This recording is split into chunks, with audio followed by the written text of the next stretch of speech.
Education ইউনিভার্সিটির 2025 সালে যে এক্সামটা হয়েছিল ফার্স্ট সেমিস্টারের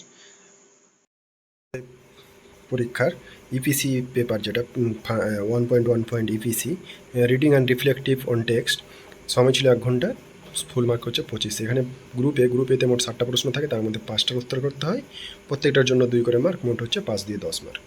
এখানকার প্রথম প্রশ্ন, 1-এর এ, উত্তম পাঠের যে কোনো 4টি বৈশিষ্ট্য উল্লেখ করুন। 1-এর বি, সক্রিয় শব্দভাণ্ডার বলতে কী বোঝেন? 1-এর সি, পুঙ্খানুপুঙ্খ পাঠ কী? 1-এর ডি, বোধগত পঠন দক্ষতা বলতে কী বোঝায়? 1-এর ই, দক্ষ পাঠকের সংজ্ঞা দিন। 1-এর এফ, SQ3R কৌশল ব্যাখ্যা করুন। 1-এর জি, ডিসলেক্সিয়া কী? এরপরে গ্রুপ বিতে মোট 5টা প্রশ্ন থাকে, তার মধ্যে 3টার উত্তর করতে হয়, মোট হচ্ছে 15 মার্ক। প্রথম প্রশ্ন 2 নম্বর, পঠনের সমস্যাগুলি সংক্ষেপে আলোচনা করুন। 3 নম্বর, বর্ণনামূলক, বিবরণমূলক ও ধারণামূলক পাঠ্য ব্যাখ্যা করুন। 4 নম্বর, সরব ও নীরব পাঠের মধ্যে পার্থক্যগুলি লিখুন। 5 নম্বর, বিস্তৃত পাঠ কী? বিস্তৃত পাঠের উপকারিতাগুলি লিখুন। 6 নম্বর, সংক্ষেপে পঠন পদ্ধতি বর্ণনা করুন।